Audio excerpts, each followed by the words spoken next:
So many people tell us, I'll finally get around to decluttering when I retire.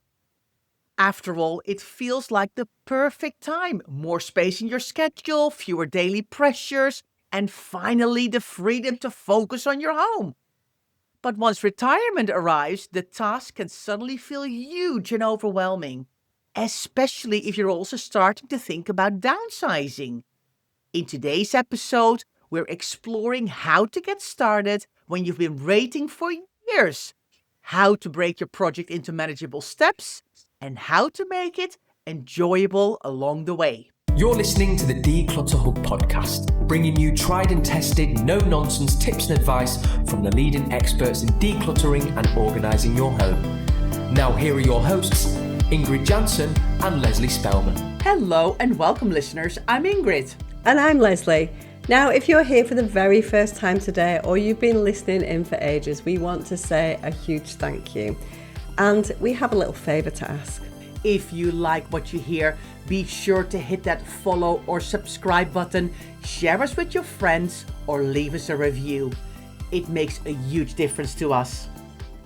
Right, Lesley, we're talking about decluttering when you're retired. Now, I'm not ready to retire yet, but of course you have much more knowledge of this now. Steve was retired recently, right? So we thought it would be a perfect topic to talk about this.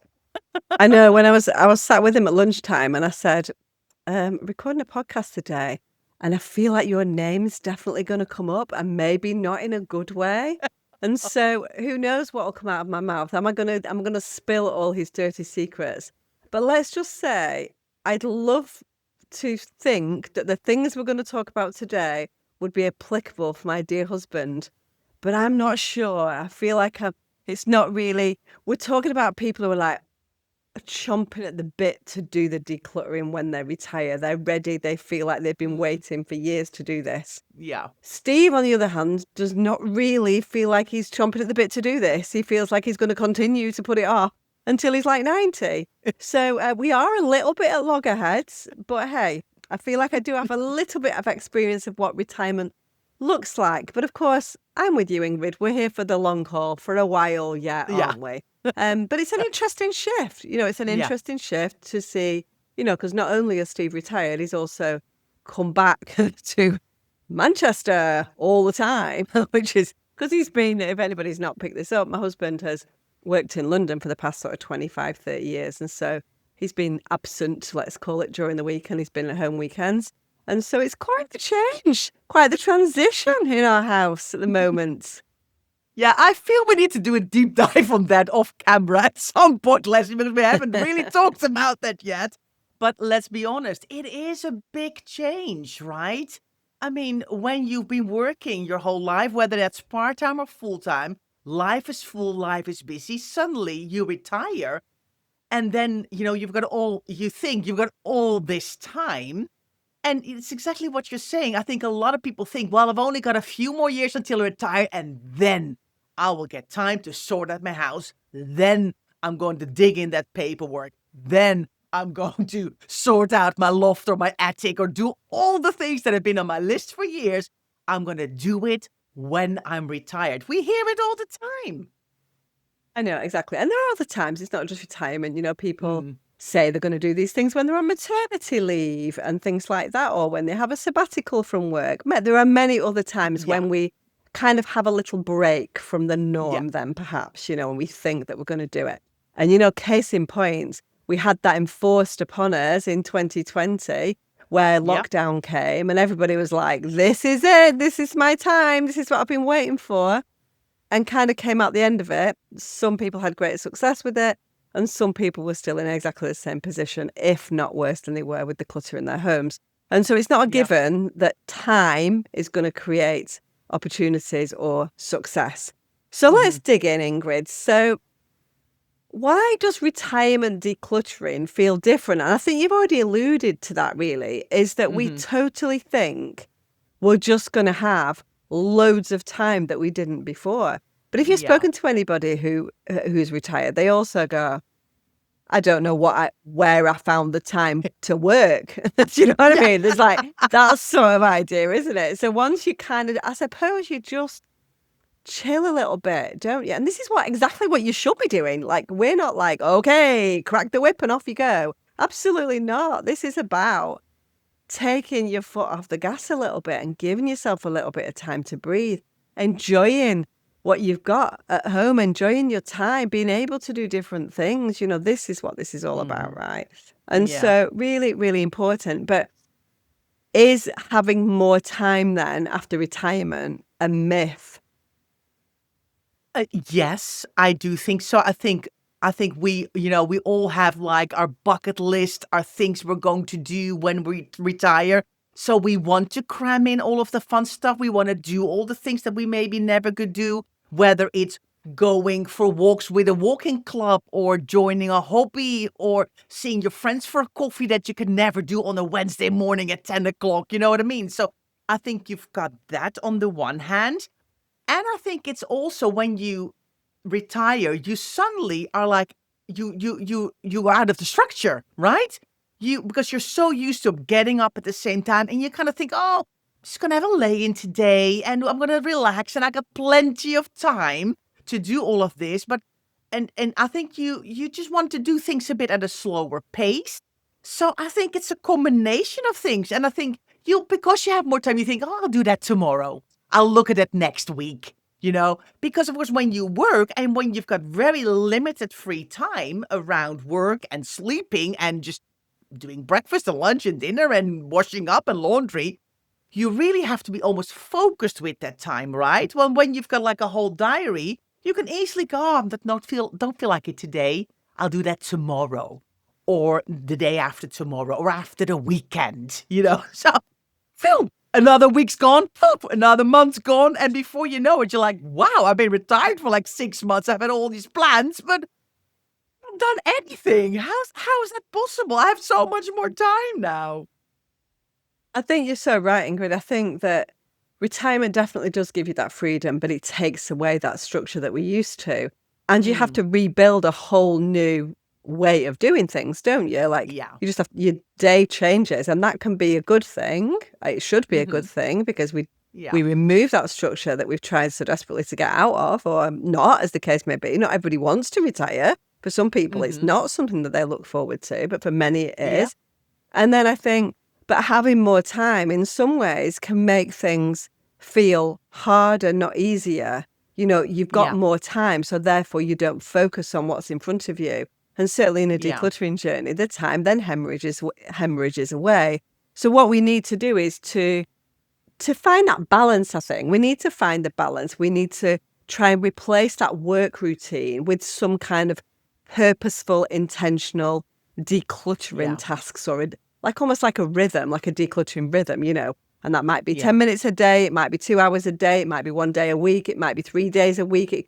And you've got to work out what's going to be right for you, don't you? Within this change in what you do every day. Yeah, I think so too. And I think if you've been putting off something for a very long time, Lesley, and you suddenly have all the time, you might just freeze a little bit and go, okay, I'm here now and I've got all this time, but now I'm actually don't know what I'm doing. I don't know where to start first. And it feels all a little bit overwhelming because I suddenly see all the projects that I didn't finish or that I didn't start over the last 5-10 years, maybe a bit longer. And then that overwhelm kick in and maybe, you people might get frozen a bit. Yeah, definitely. And I think on top of that, it feels overwhelming. It feels overwhelming because you've waited for a long time. It feels like, oh, right, okay, I kind of waited to now, and now it's here, and I have to, in principle, start to take action. I think that a lifetime of possessions, if this is something that you've put off, then you've got a lot more stuff to deal with potentially as well, So we need to think about that side, and that's emotionally kind of weighs down on you, doesn't it? And I think it's also, we need to remember that this is quite a sentimental time for us. This is us going through a huge, huge transition. Yeah. This is what we've done. Most of us have done this. Some people have done this since they were 16 years old. and then all of a sudden become 60. Some people early retire, so there's no age on this, we're not saying. But in general, people start work in the kind of teens, early 20s, and continue into the 60s for the most part. That's a long time that we've been doing the Yeah. same thing, right? And so Yeah. I think that it's normal that we feel differently, that we feel that transition is also a difficult one to work through. And we need to recognize that within our decluttering journey, don't we? Yeah, absolutely. And I think it's also, Leslie, on top of that as well, I think when you retire, you're probably, when you're indeed in your 60s, most of us, if we had kids, our kids by that time probably have moved out, have possibly got their own flat, whether renting or buying or living somewhere else. So you might then suddenly go around and go, wow, now it's just me or the two of us left in this house and we're rattling around. What are we doing with all this space? It's a lot to upkeep, the inside of the house, the outside of the house, the gardens, all of those things. Are we still in the right sized house? So I think in combination with retiring and all of the things that come with it, I think a lot of people also ask themselves the question, do I want to stay in this house, whether it's a big house or a small house? Is this the right location for me? Is this the right place for me? And do I want to make changes? And could I possibly downsize to a smaller house? Is this something that I want? And wow, but if that is possibly something that we're considering, it's not only about going through the stuff, but it's also really thinking what's important for me and what do I want to keep. And when you're downsizing, more stuff than normal will probably have to go because you will have a lot less space. So lots going on, actually. And just related to that downsizing thing, of course, it might not just be a sudden revelation that, you're 65 and you want to downsize.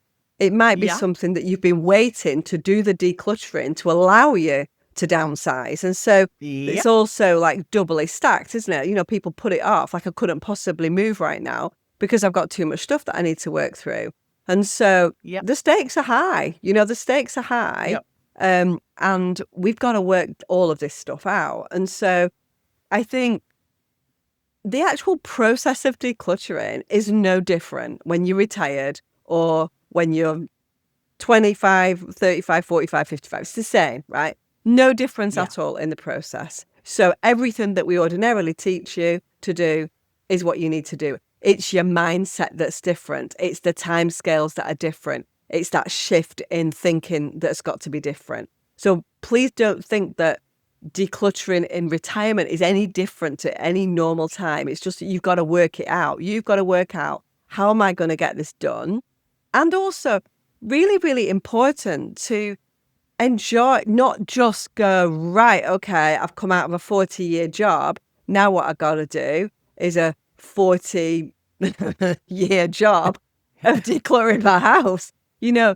You retired because you want time to do fun stuff, right? And so you need to find that balance, It's not just like, you're not just going to replace one job for another job, right? And so that's why I'm being extra especially nice to my husband at the moment and trying to allow him time to enjoy life when actually we've got stuff piled in every room. Not in every room, just in his own little rooms. The rest of the house is fine, by the way, just in case you were wondering. But so I'm really, really trying my hardest to allow balance. Do you know what I mean? But I'm not going to lie, it's quite tricky. But anyway, so that's it. So that's that balance is super, super important. So downsizing might add that urgency, but a lot of people are thinking about this, not just in retirement, but in their 50s and 60s, and and I wonder whether sometimes there's just something that happens that makes that you want to kind of almost be in control of downsizing. I think it's a nice thing to be able to make your own decisions about when that happens and do it for the right reasons and for positive reasons, rather than be forced into that by something, a health issue or a financial issue or whatever that might be. So to be in control of it and to kind of, create your own destiny is quite a nice thing as well. So it's not easy, is it? But the decluttering is the same. That much we must stress, right? Yeah. I think it's really helpful to see it that way as well, because I think that will help you to go, okay, right.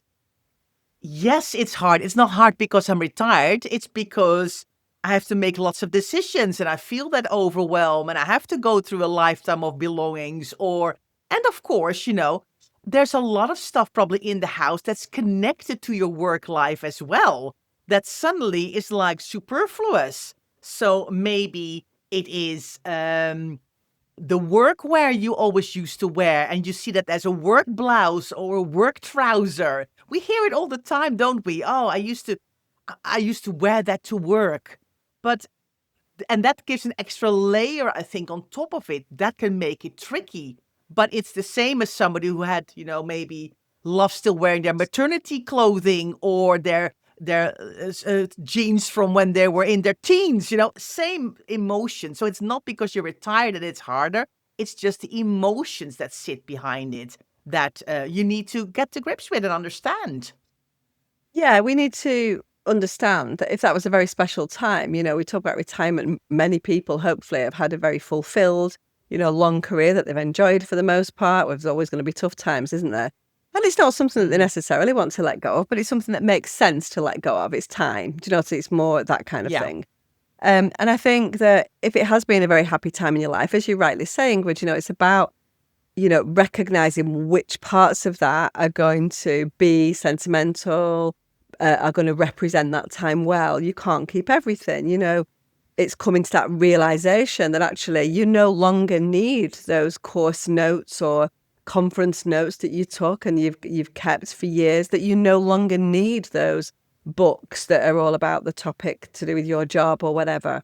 And of course you're going to keep some, probably, but you don't need to keep all. But, letting go of that, breaking through that barrier of letting go is hard, and we need to recognize that as well. And that will probably be a phased approach. Yeah. So why do we go for a break? We basically, people who are retired are like, wow, this is so hard.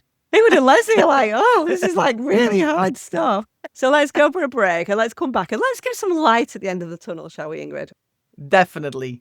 Hi, everyone. Welcome back after your break. We are talking about decluttering when you're retired, and that it can be tricky. But of course, it wouldn't be our podcast if we wouldn't give you some really kind of practical advice as well. So how are you going to do this? How are you going to make a success of decluttering when you're retired? Now, as we said, it's no different to any other type of decluttering, Ingrid, really. But let's give some pointers. We've done 380 podcasts now on this. So there's loads of stuff about general decluttering that you need to go back on, something that we can't cover in 10 minutes. But I think it's really important in order to kind of get that balance to just break it down. Don't go like full-blown decluttering, because what's going to happen is you're going to burn out quickly. And so you need to do things slowly, methodically. You need to make a plan. So within your planning, think, right, okay, so I want to do all the things that I've also been putting off till retirement, all the fun stuff. I want to make sure I've got time to see people, to go to the clubs, to go for walks, to look after my health, to do all of the things, whatever floats your boat and whatever you fancy doing in retirement. You need to create time for that. So what I would do is I would plan out your weeks and go, right, okay, I have no structure in my week at the moment. There might be things that you've already got in there that you've got commitments for. So what does my week look like? How many hours have I got in that week available to me? What do I want to allocate my time to? I think it's really important to break it down, to give yourself a realistic kind of overarching view of what a week might look like. Because if you've got, right, I want to spend some time with my grandchildren, I pick them up from school 3 days a week. I want to go to a gardening club or choir or whatever that is. Put those hours of time and put them on some kind of planner and go, these are all the things. And then look at that and go, where's the time for decluttering in this and what makes sense? Now, I would suggest that really, you don't want to be doing any more than kind of 5 hours a week, I would say, Ingrid, to get this balance right.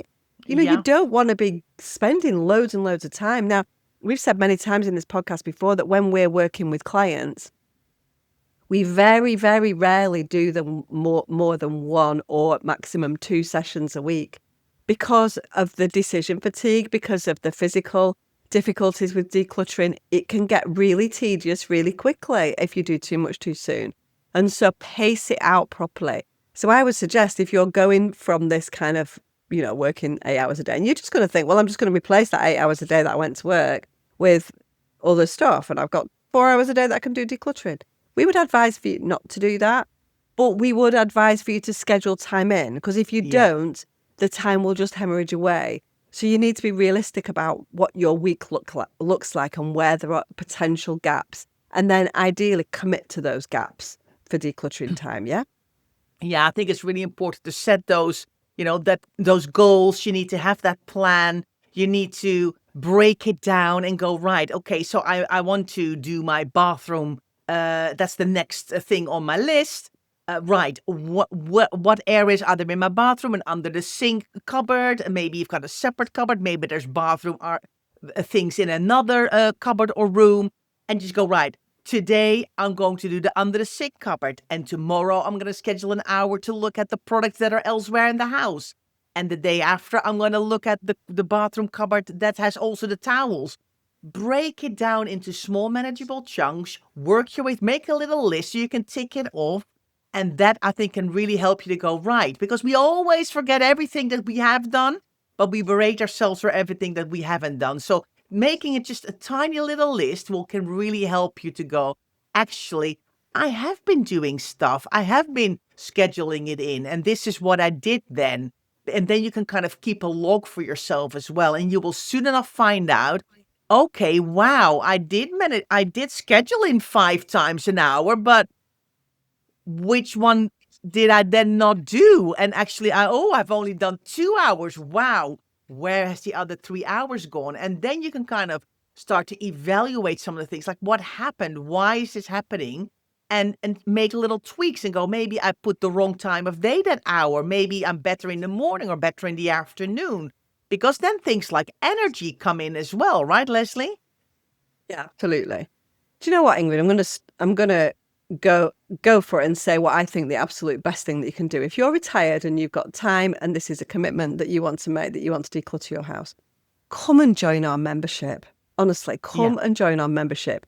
It's literally the perfect time for you to come and to spend small amounts of time to think about planning, to think about energy, to think about a process, structure, to get the support, to go through those struggles, to connect with other people that are retired. And not everybody in the membership is retired, but there are many, of course. And to find out those kind of things. And importantly, to do it within a community, because you're used to a community typically at work where you can bounce ideas off people and all that kind of stuff. And if all of a sudden you come and life is a little bit more solitary, it might not be because you've got friends and all those people, but at home, it's going to be more solitary perhaps than you're used to if you've been working in an office or a shop or whatever. And so think about joining our membership, honestly, because it could, and honestly, Ingrid, isn't it perfect? It's for that. Yeah. For all of the things that we're talking about. And then you don't have to do it alone. You don't have to work these things out that we're talking about. You just come in and we've got all the answers and the structure and the accountability. And we've got some incredible new stuff in the membership at the moment that we're rolling out as we speak. And so, it's a great time to join, isn't it? And don't wait until 2026. Do it now. Start working on it now. Don't go, that'll be a 2026 project. 2026 will come. But, don't procrastinate. Get cracking now. Start small, start slow, Anyway, I just wanted to, as you were saying, I'm like, why are we not saying to people, come and join the membership? Because, literally, it's the best idea ever. Yeah. But anyway, let's continue.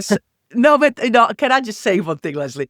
It was so funny. So I spoke to a lady today on a discovery call. So she reached out to us and said, I would love to know a little bit more about the membership.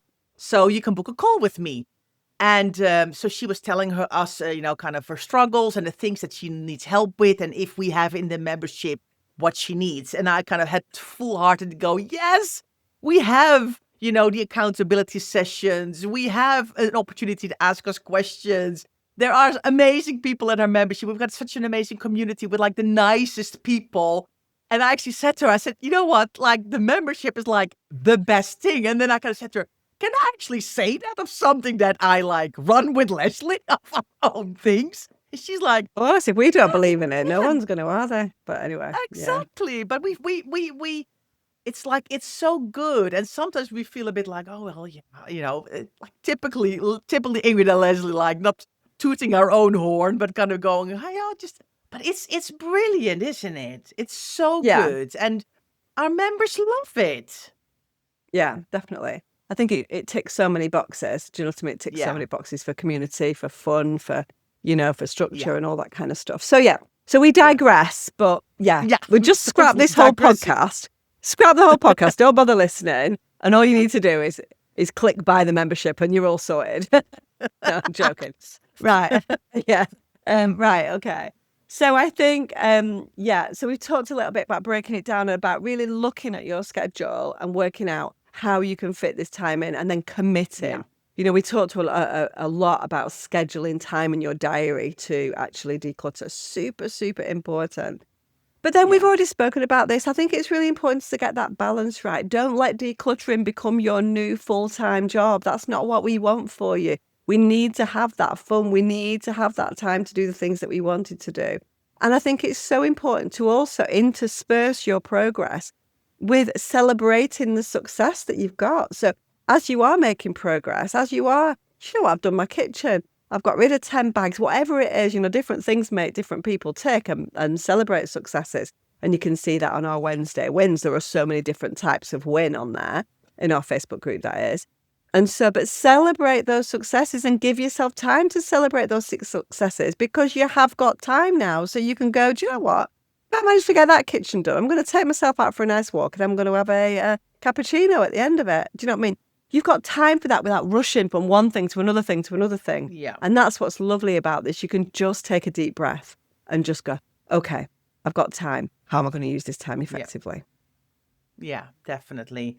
And that's what we want for you, because I think, you well deserved after working for so many years to also enjoy it and do some of the things that you want to do. But of course, we have to also say, you slow down. This is not something that you have to kind of rush. You do have a little bit more time as well. And, you have time to think things through, and you have time to go, actually, I want to make sure that you have time now to drop the items off at the charity shop. You have time to consider, all the things that are involved with decluttering and organizing, which is so nice, because we want you to do this slowly but surely, but thoroughly. And we want you to take your time. We want you to be able to safely do this and to make sure that, you don't create lots of piles everywhere that then become trip hazards. You have to think about these things. So slowly but surely does it. Absolutely. So, Ingrid, before we finish, I feel like I need to share. I'm going to out my husband for something that he did. So, as well as I do, that anybody that listens to this podcast, anybody in the membership, that we're like, start in an easy place first and don't be waylaid by things that are sentimental, photographs, all of those kind of things. They come at the end of the roadmap. They come at the end, yeah? So Steve's like, yeah, I'm going to go up and do something. I'm like, what are you doing like that? Why are you not in your cupboard sorting your clothes out that are like bursting at the seams? Do you know what he was doing? Stamps. What? Stamps. I like on in the first week. Why was he doing stamps?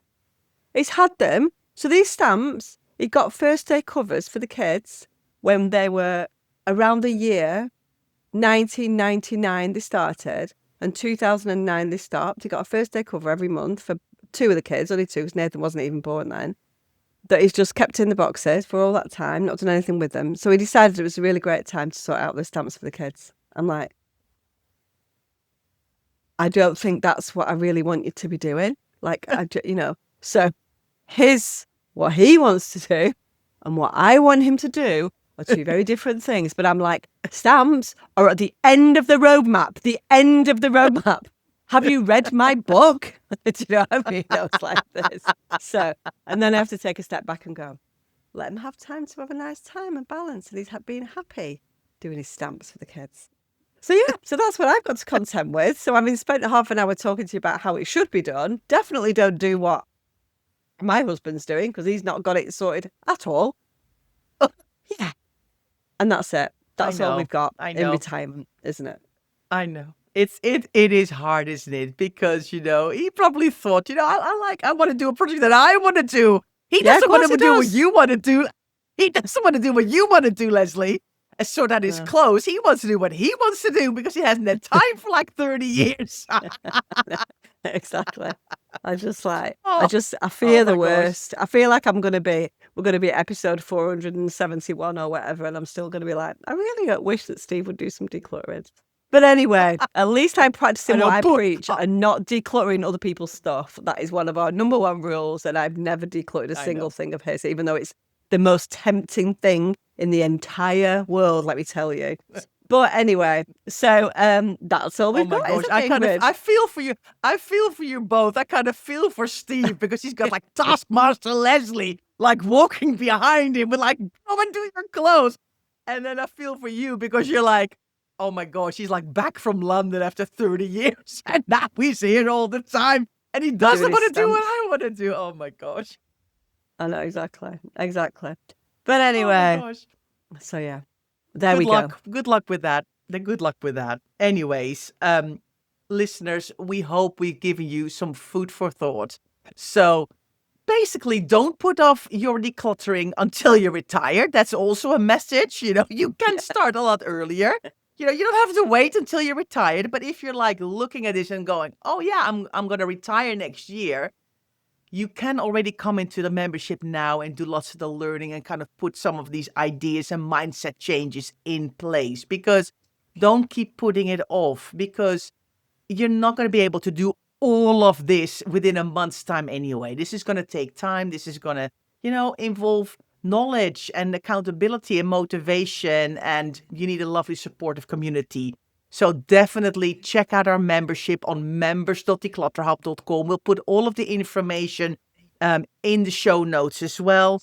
And I really would love for you to think, okay, this podcast has made me think, how does my week look? I'm retired now. Where does the time go? Where does it get frittered away? Do I actually plan in time for decluttering and organizing? Or do I need to look at my schedule and go, actually, I'm going to build that in? Tell us. We would love to hear from you. Leave us a comment in the show notes. Send us an email. Leave us a comment on YouTube, because we would love to hear from you. What in this podcast has really made you go, wow, I need to work on that. That's what I need to do. We would love to know. And then we will see you next week. Thanks so much for listening to the Declutter Hub podcast. Don't forget to subscribe to us in your podcast player so you don't miss an episode, and we'll see you next week.